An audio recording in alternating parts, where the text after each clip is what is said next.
Hello students, welcome to the channel. तो जैसा कि आप सभी को पता है कि हम ये डिस्कस कर रहे हैं कि स्टैटिस्टिक्स का जो हमारा चैप्टर है मेजर ऑफ सेंट्रल टेंडेंसीज, उसमें मोड किस तरह से कैलकुलेट किया जाता है। तो आज तक हम जो भी पॉसिबल केसेस और क्वेश्चंस हो सकते थे वो यहाँ पर डिस्कस कर चुके हैं।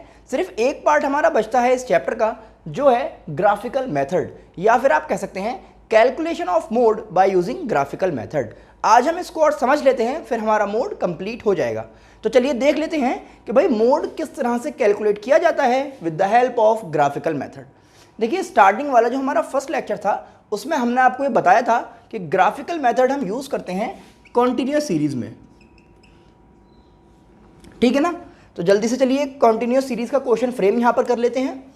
तो कॉन्टिन्यूअस सीरीज में क्या है भाई, क्लास इंटरवल होता है और फ्रीक्वेंसी होती है। तो यहां पर बना लेते हैं 0 to 10, 10 to 20, 20 to 30, 30 to 40 और 40 to 50, ठीक है ना। फ्रीक्वेंसी यहाँ पर रख लेते हैं हम 5, 10, 20, 15 और 5, ठीक है ना। तो हमारे पास क्लास इंटरवल है, हमारे पास फ्रीक्वेंसी है, हमें कैलकुलेट करना है mode with the help of graphical method. देखिए, तरीका तो ये कहता है कि भाई ग्राफिकल मेथड जब हमें यूज़ करना है तो हमारे पास एक ग्राफ पेपर होना चाहिए, लेकिन क्योंकि फ़िलहाल यहाँ पर हम ग्राफ पेपर का यूज़ नहीं कर सकते, तो इसी टाइप पे प्लेन पेपर पे आप बना सकते हैं बहुत आराम से। सबसे पहले क्या करना है, आपको एक ग्राफ ड्रॉ किया जाएगा जिसमें आपके पास एक वाई एक्सिस होगी और एक आपकी एक्स एक्सिस होगी, ठीक है ना। अब जब आप अपने पेपर पर इसको बनाएंगे तो आप जो यहाँ पर गैप रखेंगे वो 1-1 सेंटीमीटर का रखिएगा, और इधर भी 1-1 सेंटीमीटर का ही आपको गैप लेना है, ताकि बहुत ही अच्छा और प्रिसाइज फॉर्म में आपका ग्राफ बन सके। तो देखिए किस तरह से आप रखेंगे। ये जो एक्स एक्सिस है यहाँ पर हम रखते हैं क्लास इंटरवल को, और वाई एक्सिस पर रहेगी फ्रीक्वेंसी, ठीक है। तो देखिए क्लास इंटरवल स्टार्ट हुआ है 0 to 10, तो 0 से लेकर 10 तक, फिर है 10 to 20, तो 10 के आगे 20 तक, फिर आप देखेंगे 20 to 30, 30 to 40 और 40 to 50। इस तरह से आपको ग्राफ की जो फिगर्स हैं वो बनानी है एक्स एक्सिस पर। अब वाई एक्सिस पर आ जाते हैं भाई। तो यहाँ पर आप देखेंगे जो नंबर्स गिवन हैं उनके अकॉर्डिंग 5-5 का डिफरेंस लेना ठीक रहेगा। तो इसी तरह से आप देखिएगा जितना गैप आपने यहाँ रखा है ना, उतना ही गैप आप यहाँ पर लेने की कोशिश कीजिएगा। स्केल आपके पास होगा, अच्छा ले पाएंगे, 1-1 सेंटीमीटर रख लीजिएगा।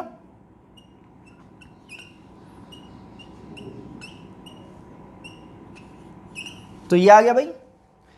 अब हम देखेंगे कि किस तरह से मोड कैलकुलेट किया जाएगा। अभी तो हमने सिंपल जो फिगर्स थी वो यहाँ पर लिखी हैं।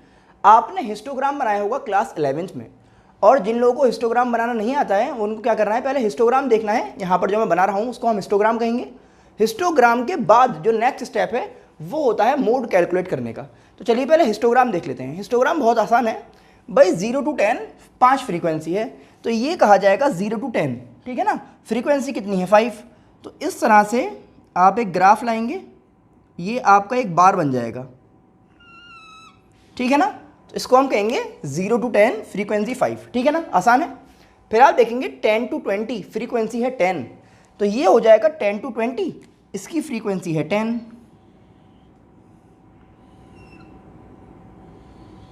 ये आ गया देखिए बहुत आराम से, ठीक है ना।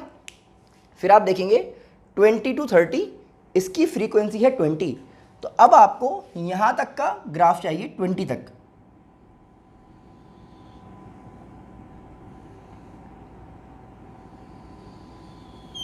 ये आ गया भाई, ठीक है ना। चलिए आगे चलते हैं भाई। यहाँ पर है 30 to 40, इसकी फ्रीक्वेंसी है 15। तो देखिए 30 to 40 ये हो जाएगा, फ्रीक्वेंसी है 15, तो यहाँ से आप ला सकते हैं इसको, ठीक है। आपको इस चीज़ का बहुत ज़्यादा ध्यान रखना है कि ये जो आपकी विड्थ है ना हर बार की, वो सबकी बराबर होनी चाहिए, ठीक है। फिर देखते हैं भाई 40 to 50 कितना है, 5। तो 40 to 50 कितना है, 5। ये बन गया।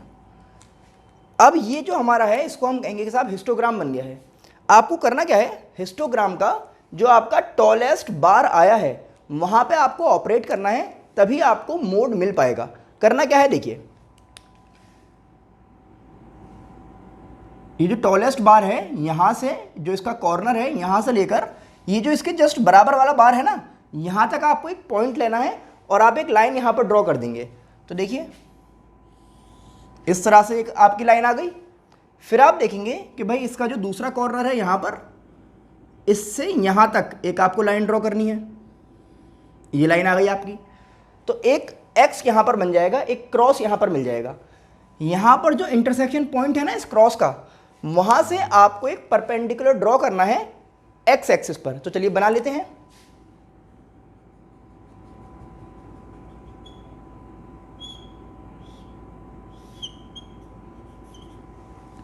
जहां पर भी ये परपेंडिकुलर आपका आएगा एक्स एक्सिस पर, वही होगा आपका मोड। अब यहां पर मसला एक ये आता है, एक ड्रॉबैक यहां पर ये है इस ग्राफिकल मेथड का कि आपको एग्जैक्ट वैल्यू नहीं पता लग सकती कि भाई मोड की वैल्यू कितनी है। अब आप क्या करेंगे, अब आपको करना ये है कि जो हमने मोड का फॉर्मूला पढ़ा था ना कॉन्टिन्यूअस सीरीज का, वो हमें यहाँ पर अप्लाई करना होगा और वेरीफाई करना होगा कि हमारा जो आंसर आया है वो ठीक है या नहीं। फिलहाल हम ये कह सकते हैं कि भाई अगर इसको मैं हाफ करूँ तो 25 मेरा यहाँ कहीं आएगा, तो ये 25 के आगे जा रहा है ना, तो ये अराउंड 26-27 होना चाहिए। पहले हम यहाँ पर जो फॉर्मूला है उसकी हेल्प से कैलकुलेट करते हैं मोड, फिर देखते हैं कि वैल्यू कितनी आई है। तो भाई मोड का फॉर्मूला क्या होता है, मोड होता है हमारा L1 plus F1 minus F0 upon 2F1 minus F0 minus F2 into I. Values लेकर आते हैं भाई। ये हाईएस्ट फ्रीक्वेंसी है, ये हो गई मॉडल क्लास। देखिए आप समझ पा रहे होंगे कि जो हाईएस्ट फ्रीक्वेंसी है उसी का ग्राफ भी सबसे ज़्यादा हाईएस्ट था या टॉलेस्ट था, तो वहीं से तो मोड मिला था, हमें मोड भी यहीं से मिलेगा। तो ये हो गई हमारी मॉडल क्लास, ये हो गया हमारा L1, आई यहाँ पर मिल सकता है 10, ये है आपका F1, F0 और F2। ठीक है, चलते हैं भाई फॉर्मूले में अप्लाई कर देते हैं सभी फिगर्स को। तो L1 कितना कहा गया भाई 20 प्लस F1 माइनस F0 कितना आ गया 15, 10 अपॉन 2F1 का मतलब ये कितना हो गया 40 माइनस F0 माइनस F2, तो यानी कि 40 माइनस 25 कितना बचा 15। तो ये हो गया भाई आपका 15 इंटू आई कितना है 10। इसको सॉल्व करेंगे कितना बनेगा 20 प्लस 100 अपॉन 15। हमें चाहिए मोड, तो मोड कितना हो जाएगा भाई 20 प्लस इसको आप डिवाइड करेंगे तो आएगा 6.67। तो मोड कितना मिल गया आपको, मोड हुआ हमारा 26.67। आप देखेंगे कि यहाँ जो मेरी वैल्यू आ रही थी ये भी अप्रॉक्स 26-27 के आसपास थी, और यहाँ से एग्जैक्ट वैल्यू बता सकता हूँ मैं कि साहब 26.67 है। तो आपने देखा कि किस तरह से मोड कैलकुलेट करते हैं with the help of graphical method. लेकिन इसका एक ड्रॉबैक ये है कि अगर आप इसको सिंपल A4 शीट के पेपर पर बनाते हैं तो उस पेपर से, प्लेन पेपर से आपको जो आइडिया है सिर्फ लग सकता है कि अंदाजन कहाँ पर मेरा आंसर लाई किया है, लेकिन एग्जैक्ट वैल्यू कहाँ मिलेगी, या तो ग्राफ पेपर आपके पास हो या फिर आप इसको सॉल्व करने के बाद फिर इस फॉर्मूले की हेल्प से वेरीफाई करेंगे मेरा जो आंसर आया है आसपास है या नहीं, और फिर आप यहाँ पर लिख देंगे। देखिए ड्रॉबैक आपने देखा, ये भी देखा कि भाई इसको बनाना किस तरह से है, लेकिन अब बात यह है कि आपके सिलेबस में था इसीलिए हमने इसको करवा दिया है। बहुत आसान सा था, आप यहाँ पर इसको देख सकते हैं किस तरह बनाया गया है। क्वेश्चन आपके पास होगा, उससे आपको हिस्टोग्राम बनाना है। ये जो बिल्डिंग थी हिस्टोग्राम बनाना है, हिस्टोग्राम की जो टॉलेस्ट बिल्डिंग आपकी आई है, टॉलेस्ट बार जो है वहाँ से क्रॉस बनाना है, उसका जो इंटरसेक्शन पॉइंट है वहाँ से आप नीचे आ जाएंगे और जहाँ पर भी वो लाई करेगा वही हो जाएगा आपका मोड। आई होप आपको समझ आया होगा। अब आपको करना क्या है, इसकी प्रैक्टिस कीजिए, अपने फ्रेंड्स को ज़रूर शेयर कर दें, चैनल को सब्सक्राइब करना बिल्कुल भी ना भूलें। हम मिलते हैं आपसे नेक्स्ट लेक्चर में। Thanks for watching.